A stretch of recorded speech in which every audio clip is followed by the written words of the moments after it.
Buenas noches. Vamos a continuar con nuestro estudio de Éxodo. Vamos en la quinta plaga. Vamos a Éxodo 9:3, por favor. Éxodo 9:3 dice: la mano del Señor provocará una terrible plaga entre los ganados que tienes en el campo y entre tus caballos, asnos, camellos, vacas y ovejas. El nombre del tema es la plaga en el ganado. Y aquí si decimos la plaga de qué, ¿verdad? En la tercera y cuarta plaga tuvimos que omitir el nombre de la plaga porque no teníamos certeza de a qué se refería. Pero en esta es claro que habla sobre una plaga en el ganado. Entonces, partiendo de lo que vimos el miércoles pasado, de las moscas o tábanos o caquerlaques, que es una cucaracha, y vimos las fotos, vimos que tenían la capacidad de picar o morder, ¿verdad?, cualquiera de estos animales, y en la enorme cantidad de ellos habrá quedado la gente desfigurada con tanta picadura, ¿verdad? Lo que nos dice después de eso, no nos dice cuánto tiempo pasó, nuevamente, el cálculo que hicimos la semana pasada en cuanto al periodo que había pasado desde la primera vez que Moisés se presentó ante Faraón cuando bajaba al río y hasta la última, vimos que se estimaba que esta segunda vez que bajó al río o que Moisés se interpuso o lo detuvo cuando bajaba al río, sería por finales de octubre, principios de noviembre. Entonces, partiendo de eso, podemos tener información sobre lo que está pasando aquí. Leamos de Éxodo 9, 1 al 3. Dice: el Señor le ordenó a Moisés que fuera a hablar con el faraón y le advirtiera: así dice el Señor, Dios de los hebreos, deja ir a mi pueblo para que me rinda culto. Si te niegas a dejarlos ir y sigues reteniéndolos, la mano del Señor provocará una terrible plaga entre los ganados que tienes en el campo, entre tus caballos, asnos, camellos, vacas y ovejas. Y bueno, aquí nos habla de una plaga. El hebreo es deber, que se traduce como pestilencia. Así que lo que encontré entre los comentaristas es que se cree que es una peste llamada Rinderpest, o en español peste bovina, o también mencionada como morriña. Yo nunca había oído esa palabra, una morriña. Y resulta que la mayoría de estos trastornos en los animales no ataca a todos los animales que están mencionados aquí, pero hay información sobre lo que sucede con las vacas cuando adquieren esta peste. ¿Me ponen la imagen, por favor? Porque no hay muchas imágenes, pero encontré dos, creo que son representativas, y voy a leer los síntomas que presentan los animales cuando están infectados con esta plaga. Aquí, del lado izquierdo, podemos ver que tiene como ámpulas, ¿verdad?, o ronchas en el área del cuello. Y del otro lado vemos un caso de esa peste en el ganado y la gran cantidad de animales muertos, y nótese también la cantidad de sangre que hay en el suelo. Ahora, mientras está la imagen ahí, voy a leer los síntomas de los animales para darnos una idea de lo que los egipcios vieron. Porque cuando Dios, por medio de Moisés, les habla sobre una peste, obviamente los egipcios ya saben que es una peste, ¿verdad? Si no, tendría que explicarles primero qué es la peste y lo que va a pasar. Entonces, históricamente, según el diccionario, el comentario de Cambridge, dice: no se tienen registros que indiquen que Egipto experimentara ese tipo de plagas frecuentemente. Pero hay un caso bien registrado, pero en 1842, donde la plaga empezó en 1842 y terminó en junio de 1843, causando gran mortandad entre bueyes y ovejas. Sin embargo, no afectó a caballos ni camellos. Entonces, lo que se sabe, y algunos sitios que mencionaban información sobre esta plaga la consideran erradicada, es decir, que ya no hay ganado que vaya a ser afectado actualmente por este tipo de plaga. Como quiera, fue una plaga antigua que causó muchos estragos. Entonces, cuando habla de la plaga, obviamente los egipcios ya deben de saber de qué se trata, pero ahorita vamos a ver ciertas características que indicarían que no era simplemente algo natural. Entonces, según un sitio web que se especializa en el ganado vacuno, publica los síntomas que se experimentaban en aquel entonces, antes de que fuese erradicada esa peste. Nos dice que esta plaga se propagaba a través de la contigüidad, la alimentación, el agua, el aire y el aliento de los animales infectados a los sanos. Es decir, si estaba una vaca sana junto a una enferma, con eso bastaba para enfermarse. Lo que comían también podía estar contaminado. El agua que bebían podía contaminarse. El aire y el aliento de los animales también infectaba a los sanos. Es decir, era imposible que si tienes una vaca infectada no te infecte a todas las demás. O sea, con una que empezara, era un hecho que todas las vacas iban a ser infectadas. Ahora nos dice que la temperatura del animal infectado se incrementaba hasta 40 grados centígrados. Las vacas infectadas carecían de fuerza o energía, estaban muy débiles, el animal deja de comer. La sed del animal se incrementa en gran medida. Las vacas infectadas dejan de producir leche rápidamente. Les escurre saliva de nariz y ojos. El color interno de la boca se torna rojo después de 2 o 4 días de fiebre.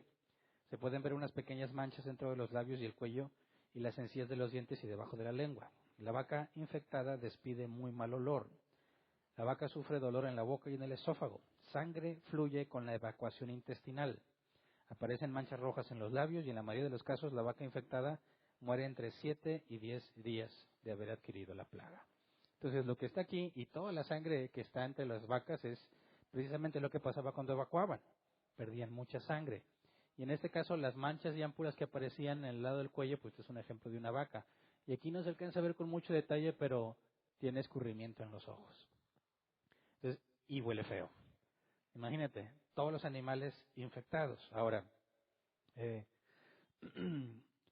nos dice específicamente una serie de animales que van a ser afectados, ¿verdad? La escritura nos dice caballos, asnos, camellos, vacas y ovejas. Y lo que mencioné es que entre vacas y ovejas eso era común, pero no hay registros de que afectara también a caballos, asnos y camellos. Pero aquí en específico se nos hablan o se nos especifican este tipo de animales. Y en el contexto histórico podemos tener información de qué tipo de persona tenían estos animales y qué representaban estos animales para la vida en Egipto. Según el comentario de Ellicott, dice que los caballos en Egipto eran de importación. Los caballos fueron usados para la guerra o para tirar de los carruajes de los hombres ricos. Entonces, los caballos eran un lujo que solo los hombres de dinero podían darse. Los asnos eran bestias de carga ordinarias y abundaban en Egipto. Los monumentos egipcios mencionan casos en los que un solo propietario poseía hasta 700 u 800 de ellos. Imagínate, una sola persona puede tener 700 u 800 asnos. En cuanto a los camellos, dice, no están representados por los escultores egipcios, pero se mencionan en algunas inscripciones. Deben haber sido empleados para el comercio entre Egipto y la península del Sinaítico. Es decir, no había muchos camellos y si los tenían, los usaban para ir a comerciar lejos. Y en cuanto a las vacas, los bueyes, tanto como las ovejas, eran numerosos y constituían una gran parte de la riqueza de los individuos. Entonces, cuando nos está diciendo Dios que la peste va a atacar a esos animales, lo primero que indica es que no es una peste normal, porque la normal aplicaría nada más para vacas y ovejas. Cuando menciona a los caballos, a los asnos y a los camellos, muestra que hay algo sobrenatural en esa plaga. Luego afecta a personas de todo tipo, desde los más pobres que tenían las vacas o ovejas hasta los más ricos que tenían los caballos o camellos. Es decir, tanto a los pobres como a los ricos van a ser afectados. Nos decía, la mano del Señor provocará una terrible plaga entre los ganados que tienes en el campo. Y esa es otra distinción. Solamente los que están en el campo. Porque vamos a ver que la plaga que sigue también afecta al ganado. Es decir, después de esta plaga hubo animales que quedaron vivos. Y ahorita vamos a leer que muchos animales murieron. ¿Cómo le hicieron estos para ser librados? Bueno, por la distinción que hace Dios. La plaga caería sobre los animales que tienen el campo. El comentario de Ellicott dice, la plaga caería sobre los animales que estaban en el campo en el momento de iniciar la plaga, no en aquellos que estuvieran en establos o cobertizos. Era la práctica egipcia común albergar una porción considerable de su ganado, pero en la temporada probable de esta plaga, diciembre o enero, la mayoría estaría en el campo.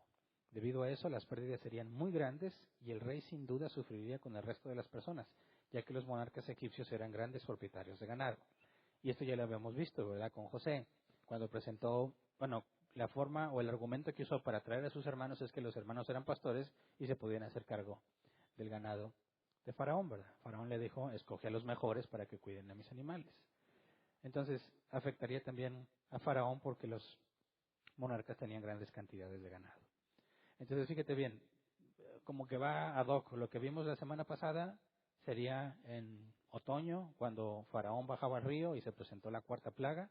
Esta quinta plaga tiene que ser entre diciembre y enero, donde los animales normalmente están en el campo. Entonces, considerando que en esa temporada los animales normalmente están en el campo, Dios dice, todos los que tengas en el campo les va a afectar la plaga. que indicaría que la gran mayoría de los animales. Ahora, sabiendo que los egipcios ya conocen este tipo de plagas, aunque lo que vimos es que históricamente no hay nada que indique que fueran frecuentes, pero las conocen, Dios hace o indica una señal de que no es un efecto meramente natural. Éxodo 9:4. Dice, pero el Señor hará distinción entre el ganado de Israel y el de Egipto, de modo que no morirá un solo animal que pertenezca a los israelitas. Ahora, ¿se acuerdan que habíamos estado viendo que podía considerarse en las plagas anteriores que podía ser, que era algo natural, ¿verdad?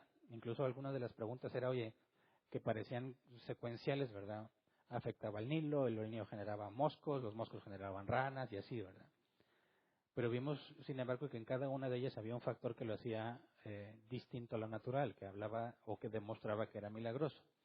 En este caso, que una plaga puede aparecer en cualquier momento, Dios hace la distinción. Acuérdense, según los registros del portal que vi, la plaga se propaga a través de la contigüidad, la alimentación, el agua, el aire y el aliento de los animales infectados. Entonces, si algún animal bebía de alguna corriente de río que llegara a Gosén, deberían infectarse. El aire que fluía de Egipto a Gosén infectaría a los animales.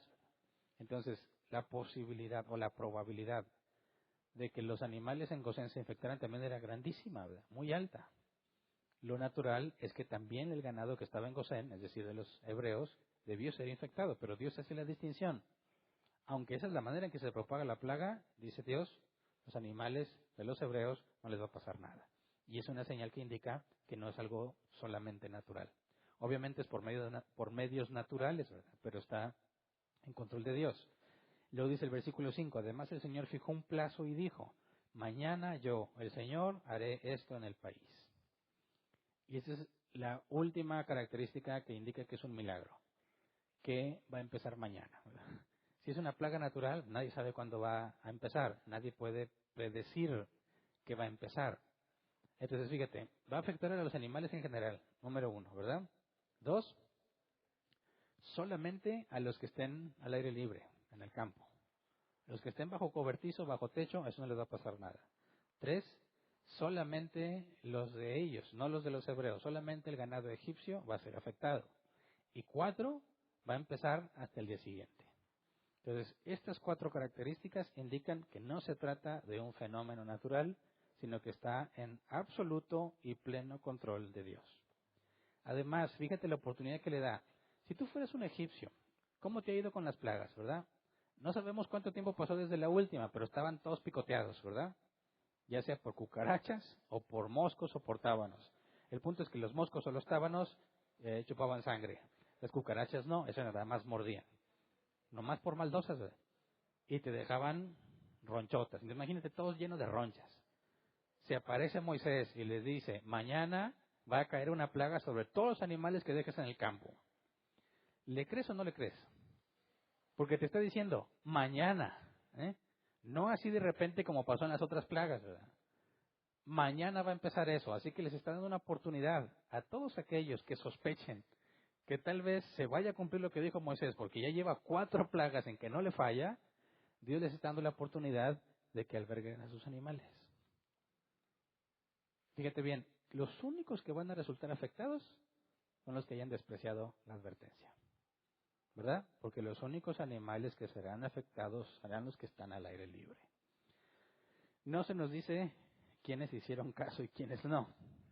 Más adelante vamos a tener información de que efectivamente y textualmente dice, los egipcios empezaron a tratar de salvarse de la plaga. Pero en este punto, teniendo la oportunidad, no se nos especifica si la aprovecharon o no. El punto es que hay suficiente evidencia para creer que algo va a pasar, ¿no? Ya sería muy incrédulo o muy necio el que dijeran, no, esta vez no va a pasar nada después de la evidencia que tienes. Ahora, versículo 6. En efecto, al día siguiente murió todo el ganado de los egipcios, pero del ganado de los israelitas no murió ni un solo animal. Ahora, aquí en la traducción de la NBI que dice, al día siguiente murió todo el ganado de los egipcios, indicaría que fue de inmediato, ¿verdad? Si empezaba hasta el día siguiente, bueno, empezó y los mató a todos. Las características que vimos de la plaga esta es que tardaba de 7 a 10 días en morirse el animal y que los síntomas eran digamos, graduales, ¿verdad? Empezaban con fiebre, a los 2 o 4 días empezaban a tener problemas, evacuaciones y todo hasta que morían el animal. De manera que sería un problema pensar que de inmediato al día siguiente murió. Pero eso es lo que la traducción, que es el sistema del NBI, una traducción dinámica, nos dice. Pero si vamos a la Reina Valera 60, ese mismo versículo, el 6, dice, al día siguiente Jehová hizo aquello y murió todo el ganado de Egipto. Y aquí no indica que haya sido de inmediato, ¿verdad? Entonces, por la información que tenemos de ese tipo de pestes, 7, 10 días moría el animal. Entonces, no todos morían a los 7 días, ¿verdad? Quizás no todos morirían al día 10º, pero tenía que tomar al menos ese tiempo. Según el original, que la Reina Valera 60 la está traduciendo literalmente, no indica que hayan muerto de inmediato. Esto nos da una señal de cuánto pudo haber durado la plaga, ¿verdad? Unos 10 días de perdido. Entonces teníamos que en las plagas anteriores, si había sido de junio a otoño, habíamos dicho que habían pasado un periodo de 6 meses al menos. O 3 meses, que es lo que había durado las plagas en ese tiempo, aunque no se nos especifica la duración de cada una de ellas, pero había sido un periodo de tiempo considerable. Ahora, en esta plaga, la información que tenemos es que tenían que haber muerto máximo a los 10 días los animales. De manera que les tomó varios días, ¿verdad? En que al día siguiente empieza a afectar la plaga, no hay nada que puedan hacer por salvar a los animales, simplemente esperar a que mueran. Ahora, un dato que nos da el comentario de Benson, dice que los egipcios adoraban a las vacas o los bueyes. Y vemos que, por ejemplo, más adelante cuando los israelitas salen, cuando Moisés sube a la montaña y está los 40 días allá y piensan que ya se murió, le piden a Aarón que haga un becerro de oro. Lo que indicaría que los hebreos aprendieron de los egipcios, que los becerros podían ser adorados como Dios. Y es lo que dice el comentarista, los egipcios adoraban a las vacas, a los bueyes. Es decir, veían a sus dioses ahí representados. Entonces, nuevamente esta plaga, como todas las que hemos visto, afecta directamente a una deidad egipcia. Y aquí lo que pudieron ver, esta plaga no le afectó a las personas en lo físico, ¿verdad? Pero les afecta en lo material, porque la riqueza también se medía por animales. ¿Se acuerdan cómo se establecía qué tan rico era Abraham? Por la cantidad de animales que tenía. Entonces, aunque no están afectados físicamente, están afectados en su economía, por así decirlo. Pero lo más traumante para ellos debe haber sido ver que sus dioses no pueden salvarse a ellos mismos. Que los animales que adoran y que creen que tienen poder y representan a deidades superiores no hayan podido librarse a sí mismos del Dios de los hebreos. Entonces es un doble choque, choque en el bolsillo y el choque religioso. Entonces, lamentablemente, viendo morir a tanto animal, el impacto no sería solamente económico, sino emocional. Ver que sus dioses están indefensos ante el Dios de los hebreos. Luego dice, pero del ganado de los israelitas no murió ni un solo animal, tal como Dios le había dicho. Versículo 7. Envió el faraón gente a ver los ganados de los israelitas y se encontraron con que ni un solo animal había muerto. Sin embargo, el faraón endureció su corazón y no quiso dejar ir al pueblo. Ahora, envió el faraón gente a ver si era verdad lo que dijo Moisés, ¿verdad? Es decir, todo lo demás se cumplió, ¿verdad? A todos los animales que iba a atacar la plaga, aunque no era natural eso. Que solo afectaba a los que estaban al aire libre. Que no iba a afectar a los animales de los israelitas y que iba a aparecer el día siguiente. Bueno, todo eso dijo Faraón, a ver, ¿afectó a todos los animales mencionados? Sí. ¿A los que estaban solamente en el aire libre? Sí. Pero quizás no se cumpla todo lo que Moisés dijo. Quizás sí le afectó a ellos también. Es decir, él considera que se debe a algo natural. ¿Verdad? Porque si es algo natural, debió haber afectado también a los israelitas. Entonces cuando dice, envía el faraón gente a ver los ganados de los israelitas, eso nos deja ver que Faraón, aunque está viendo la afectación con todas las características, el tiempo, qué animales y cuáles, los que estaban al aire libre nada más, bueno, dice, todo esto podría ser natural si los israelitas también son afectados. Así que vayan a ver. Va a ver, bueno, manda a ver y se dan cuenta, dice, encontraron con que ni un solo animal había muerto. Así que tiene toda la evidencia de que es un milagro. No sería nada nuevo. ¿Cuántos milagros ha visto ya? Lleva 4, ¿verdad? Las 4 plagas anteriores. En 2 de ellas se doblegó. ¿Se acuerdan cuáles eran? Las ranas. Y esta última, ¿verdad? Bueno, la cuarta, la de las moscas o tábanos o caquerlaques. Ya no me puedo quitar esa palabra. Cuando veo un cucaracho, no voy a decir cucaracho, es un caquerlaque. Y nadie va a saber qué, nadie va a saber qué es. Bueno, esas 2 había sido doblegado, ¿verdad? Pero habíamos visto que la propia Escritura decía que él había endurecido su corazón. Ahora, la NBI nos dice, sin embargo, el faraón endureció su corazón y no quiso dejar ir al pueblo. Y lamentablemente ese es otro error de traducción. Lo que literalmente dice es que el corazón...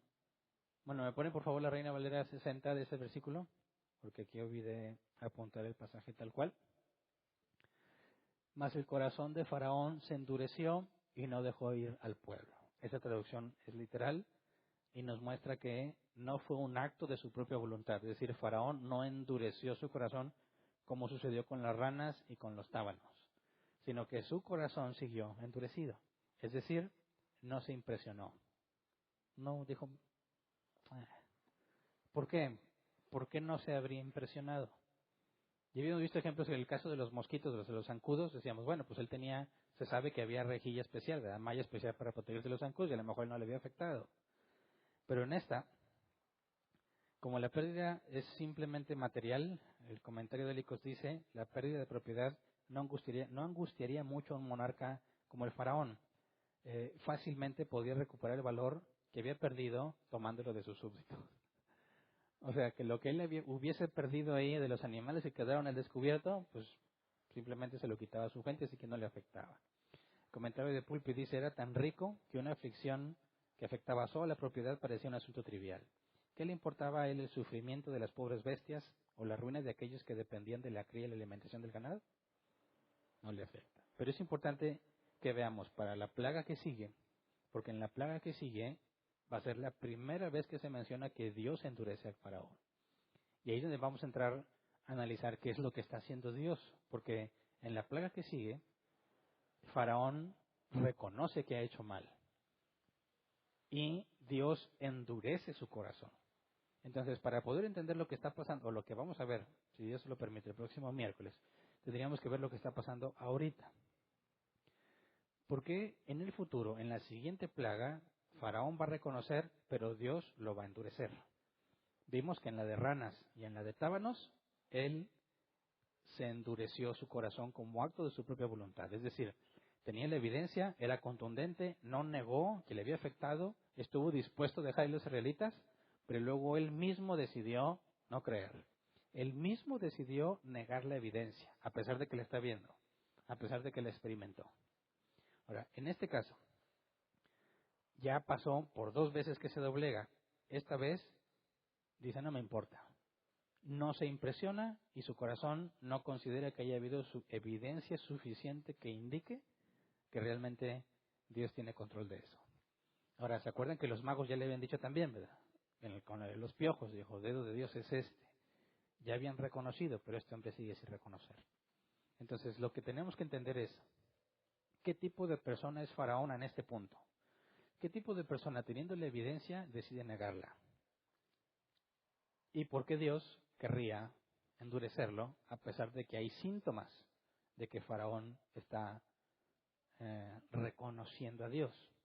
Es decir, si pensamos qué clase de persona piensa en sí mismo, en que él no es afectado y no le importa que todo Egipto haya sido afectado, que los animales de ricos y de pobres hayan perecido y que haya evidencia contundente de Dios, ¿qué clase de persona hace eso?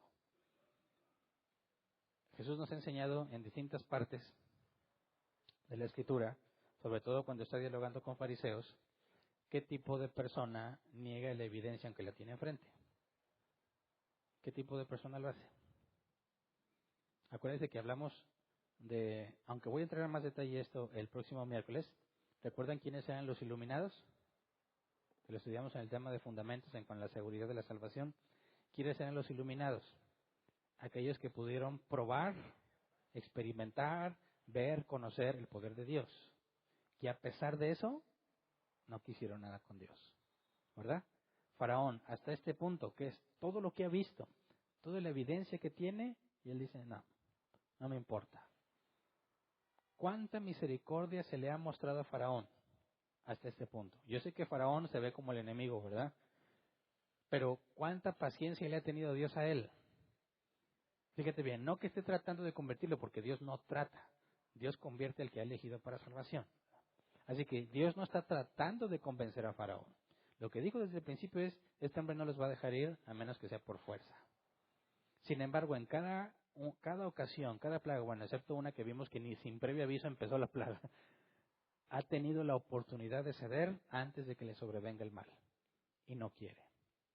Entonces, en este punto, mucha gente sufrió una enorme pérdida. De seguro todavía están todos enronchados de la plaga anterior. Pero este representante de Egipto no le importa lo más mínimo su gente. Se supone que este rey vela por el bienestar de todo el imperio, de todo su reino. ¿Y qué es lo que ha demostrado? Que no le importa, nada más piensa en sí mismo. Y ese es el punto. No debemos olvidar qué tipo de gente es, porque cuando vayamos a ver el próximo miércoles que Dios lo endurece, a pesar de que Faraón parece arrepentirse, la gente se queja. Mira, ¿por qué? Si ya estaba logrando, Faraón ya había aceptado que los israelitas se vayan, porque Dios lo endurece, como si le estuviese negando la salvación. Entonces, hasta este punto, ¿tiene Egipto, todos los egipcios, incluyendo Faraón, alguna razón para quejarse de Dios? ¿O no? ¿Hay algo injusto hasta este momento? ¿Hay algo desproporcionado hasta este momento? ¿Hay algo que no se merecían hasta este momento? ¿Hay algo en el que Dios haya abusado de su poder para con esta gente? No. Se ha hecho simplemente justicia, tras justicia, tras justicia.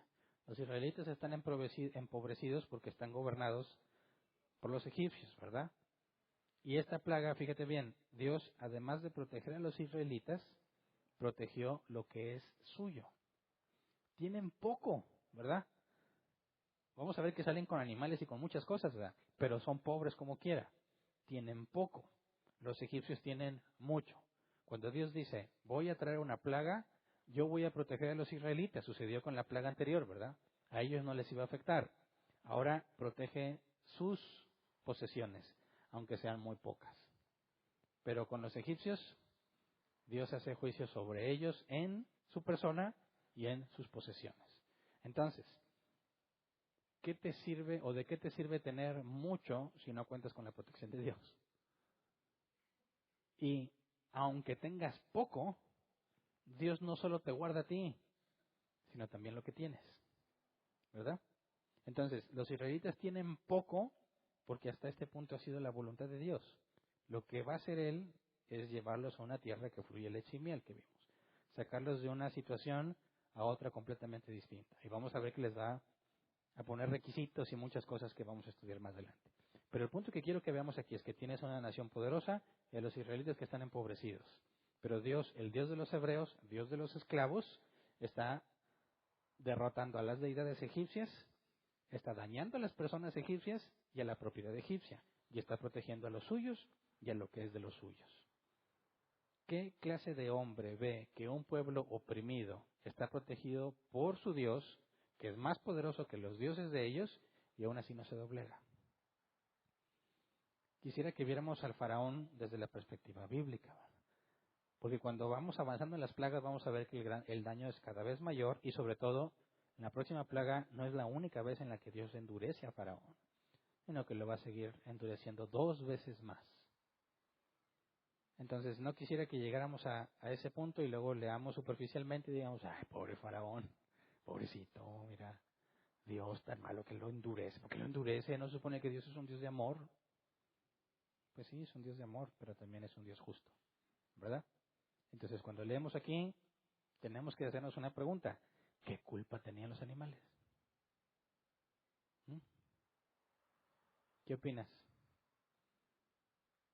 porque ninguna persona fue dañada en lo físico, sino los animales. Ahora, esto nos lleva a plantearnos cómo ve Dios a los animales, ¿verdad? ¿Crees que Dios es así como los que tienen perrijos? ¿Crees tú que Dios valora por igual a humanos y a bestias?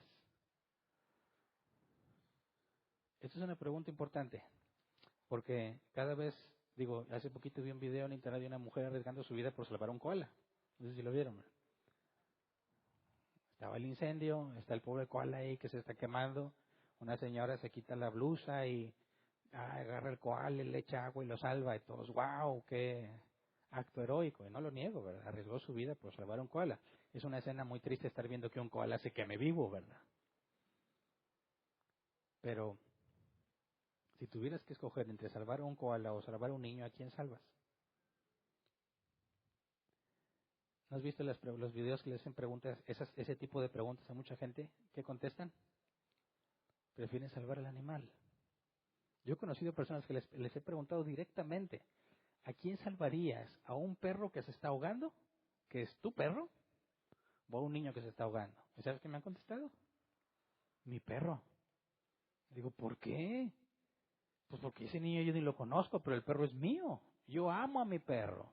Yo no voy a arriesgar mi vida por un niño. Ahora, ¿cuál es la perspectiva que debemos de tener el cristiano con respecto a los animales?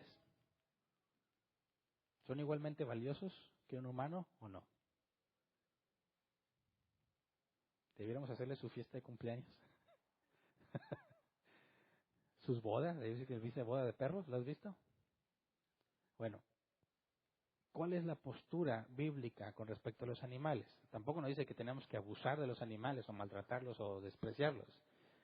Hay un pasaje que dice que el hombre que cuida a su animal, ¿cómo es? Muestra sabiduría, no me acuerdo ya exactamente cómo es. El punto es que tenemos que ver con claridad, Dios está afectando a los animales. Cuida a los animales de los hebreos, pero no a los animales de los egipcios. Pero los animales no tienen ninguna culpa, ni lo que le hayan, ni ellos, ni fue decisión de ellos ser de los egipcios o de los hebreos, ¿verdad? Sin embargo, el trato que Dios tiene para con sus animales en ninguna forma es igual para con a sus humanos creados a imagen y semejanza de Dios. Entonces, cuando vemos a Faraón, que es a lo que estoy yendo, vemos a Faraón que dice un comentarista, no le importó el sufrimiento de las bestias ni nada. Bueno, ok, eso en nuestra cultura, pues qué feo, Faraón, pobrecitas vacas. Y bueno, si dices pobrecitas vacas, tienes que decir, ¿por qué están sufriendo las vacas? Porque Dios mandó la plaga a los animales. ¿Y por qué un Dios bueno maltrataría a los animalitos? Ahora, ¿los animales sienten dolor, sí o no? ¿Hay alguien que piense que no? Bueno, ¿sienten el mismo dolor que nosotros? ¿Sí o no? Levante su mano el que dice no. 1, 2, 3, 4. Asumo que todos los demás piensan que sienten el mismo dolor que nosotros.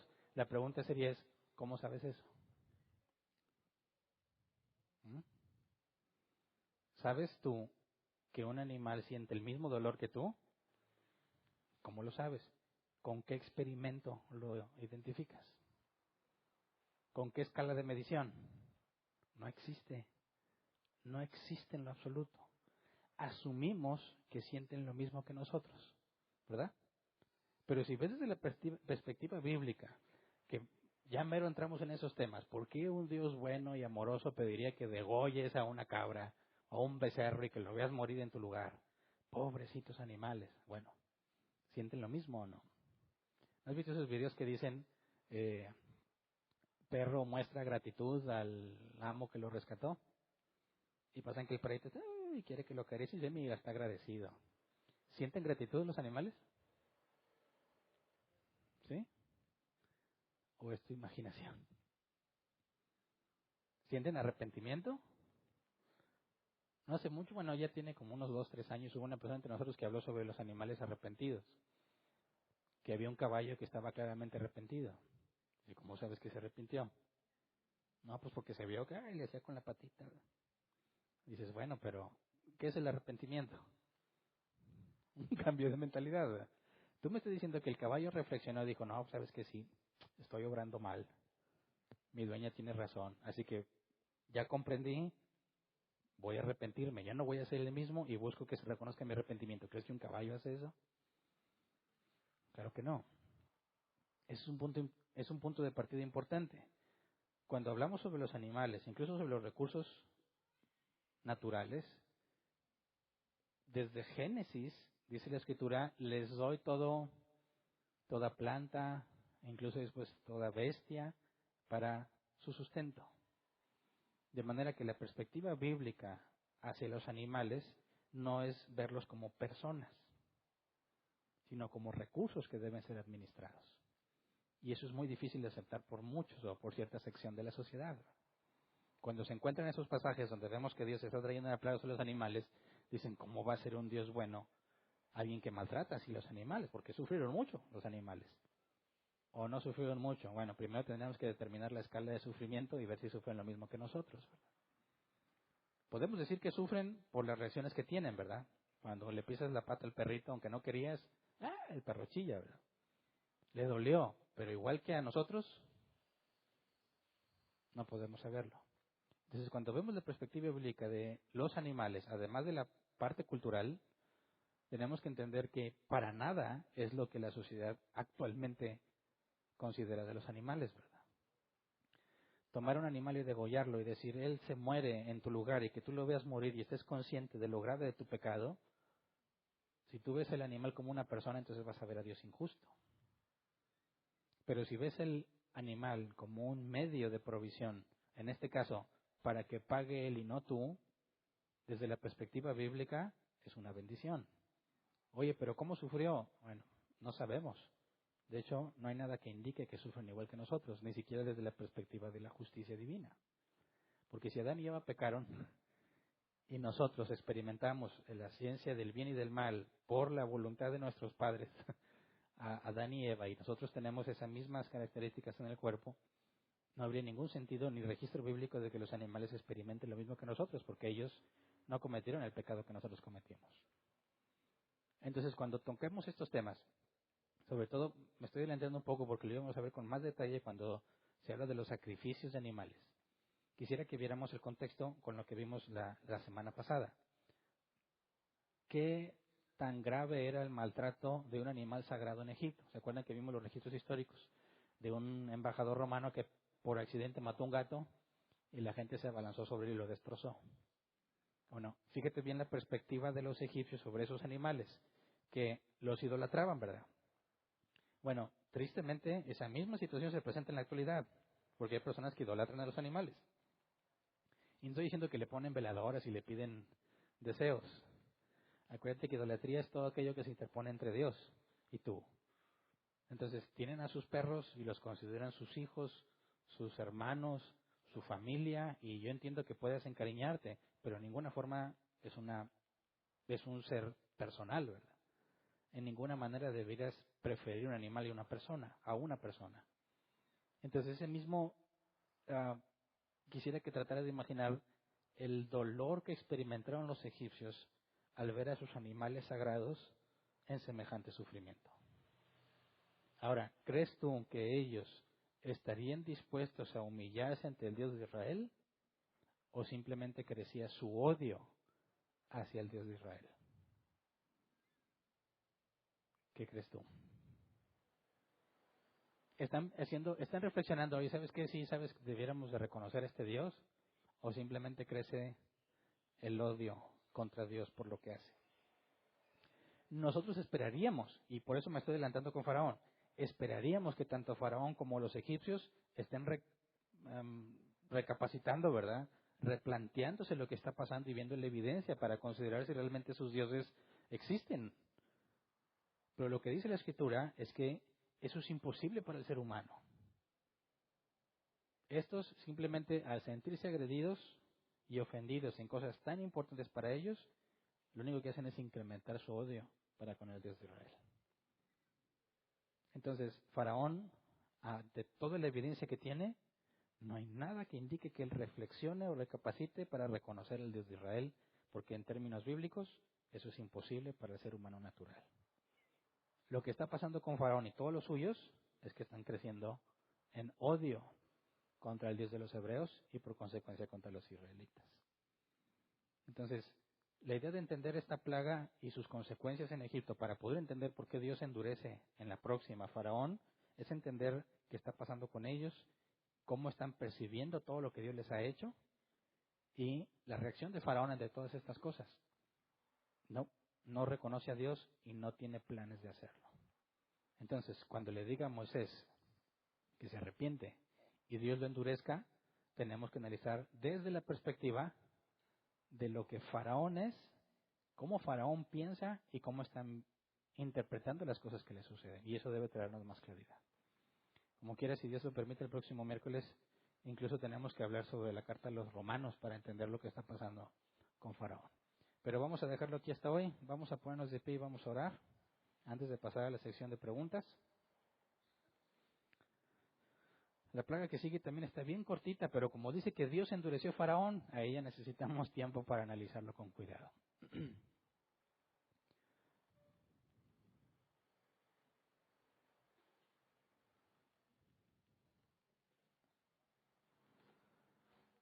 Una de las diferencias principales entre los hijos de Dios y el ser humano natural es la manera en que reaccionamos ante lo que Dios hace. Ten mucho cuidado cómo reaccionas cuando te enfrentas ante una dificultad, porque aunque Dios ya lo sabe, quizás tú no te has dado cuenta. Enojarte con Dios porque no te dio lo que querías, enojarte con Dios porque no te trató como esperabas, enojarte con Dios porque te quitó algo que amabas, simplemente demuestra que hay en tu corazón. Pongamos mucho cuidado en ese tipo de cosas. Cuando Dios te quita algo que amas, se revela en gran medida lo que tienes dentro. La gran mayoría de nosotros, cuando somos inexpertos ante ese tipo de situaciones, nos enojamos. Nos llenamos de odio. ¿Por qué, Señor? ¿Por qué? ¿Por qué a mí? ¿Por qué me lo quitas? No es justo. Y tenemos en la carne la misma reacción que tiene cualquier hombre natural. Enojarnos ante lo que Dios hace, cuando lo que la Escritura enseña es que todo lo que Dios hace es bueno. Entonces, Faraón y los suyos están creciendo en odio conforme pasan las plagas. Están despreciando a Dios constantemente. Y la Biblia nos enseña que aunque Dios es misericordioso, hay un límite, ¿verdad? Y ese límite, quizás nosotros ya lo hubiéramos rebasado hace mucho, pero nos tuvo misericordia. Pero ese límite que Dios ha puesto, las personas, aquellos que no son de Él, lo van a experimentar. Y de una manera que muchas veces no nos imaginamos. No hablo de tragedias o de ese tipo de cosas, sino la manera en que Dios nos trata. Entonces, consideremos con mucho cuidado nuestras reacciones cuando perdemos algo que queríamos o cuando no recibimos algo que creíamos merecer. Cuando Dios decide quitarte la salud o alguna posesión material o algún ser querido, alguna relación que Dios no aprobaba, no te dieron el ascenso, no te dieron muchas cosas, ese coraje y sensación de injusticia no proviene de Dios, es la carne y tienes que tener mucho cuidado de no darle rienda suelta. Si eres hijo de Dios vas a ser disciplinado, ¿verdad? Pero aún así, la invitación es ahórrate todo eso, ¿verdad? La Escritura nos enseña con claridad. Escoge el camino correcto. Doblégate a ti mismo. Y no importa lo que Dios haga, por muy doloroso que sea, lo que Él hace siempre es bueno. Entonces, consideremos con mucho cuidado qué es lo que estamos amando. Pensamos que amamos a Dios, hasta que Dios nos quita eso que amábamos más que a Dios. Y entonces se revela que realmente no estabas amando a Dios, sino lo que te daba. Si te está pasando eso, tenlo por seguro que un día Dios te lo va a quitar y te va a mostrar qué es eso que amabas más que a Él. Pero todos lamentablemente estamos expuestos a tener ídolos, a amar cosas que no merecen nuestro amor, incluso personas que tampoco lo merecen. Nada puede estar por encima de nuestro amor por Dios. Y eso es importante que lo comprendamos para ver lo que Dios va a hacer con Faraón y con los egipcios. Cuando hacemos algo, nuestra motivación debe ser Él. Si estamos haciendo algo que sabemos que es bueno, la motivación no es la recompensa. La motivación es Él. Porque no importa si hacemos algo bueno, pero tenemos otra motivación, no es agradable a los ojos de Dios. Y sigue siendo idolatría, aunque la obra que hayas hecho haya sido buena. Entonces, cuando Faraón se doblegue, vamos a analizar, ¿lo está haciendo por Dios, por su pueblo o por él? Cuando nosotros nos esforzamos o nos negamos de ciertas cosas para obtener algo, ¿lo estás haciendo por ti, por Dios o para que te vean?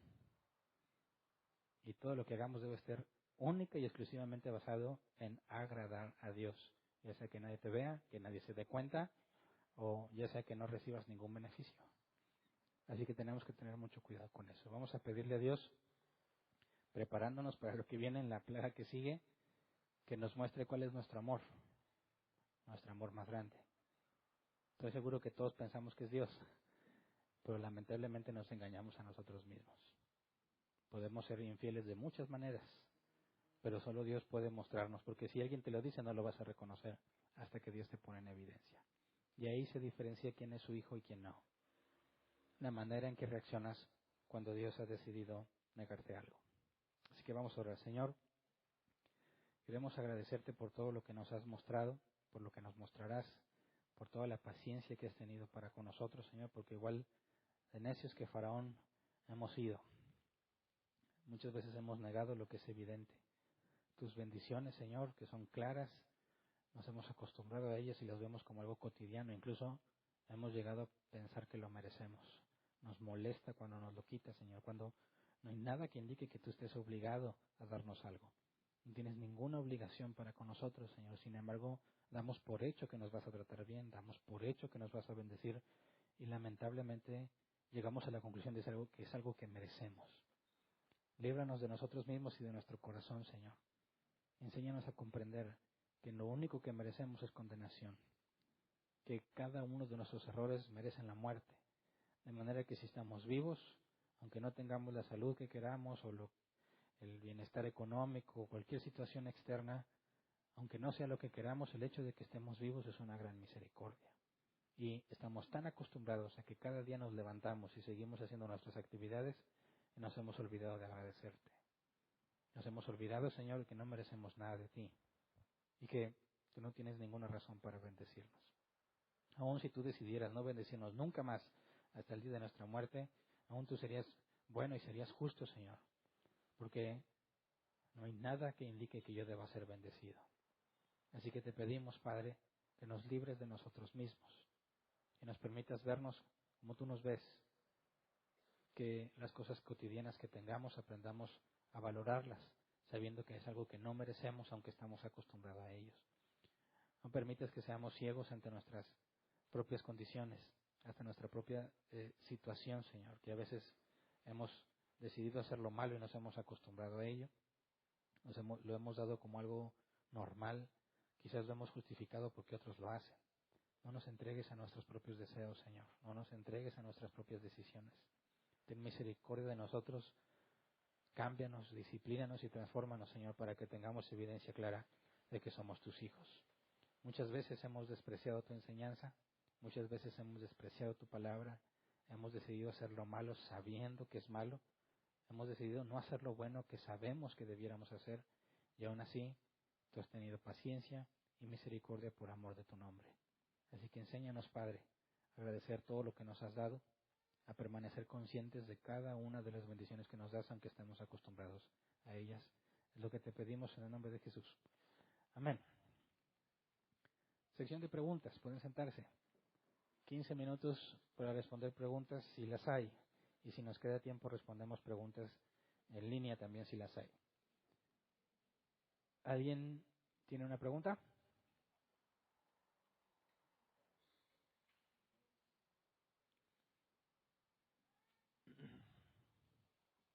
¿No?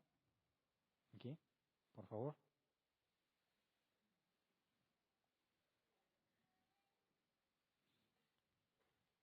Sí, buenas noches. Pastor, ¿cómo entender bíblicamente, lógico, el que los egipcios hayan tenido que sufrir las consecuencias de las decisiones, en este caso, que tomó el faraón. Lo relacionas, ¿verdad?, con Ezequiel 18.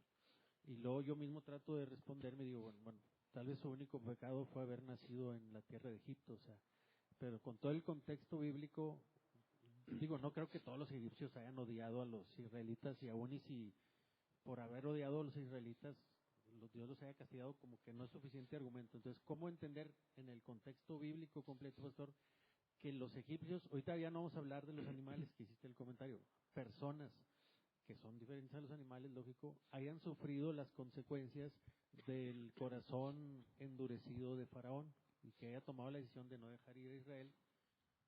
¿Cómo podemos entender eso? Que ellos hayan sufrido las plagas. Bueno, habría que entender con lo que dice Ezequiel 18, no pagará el hijo por el pecado de su padre, ni el padre por el pecado del hijo, ¿verdad?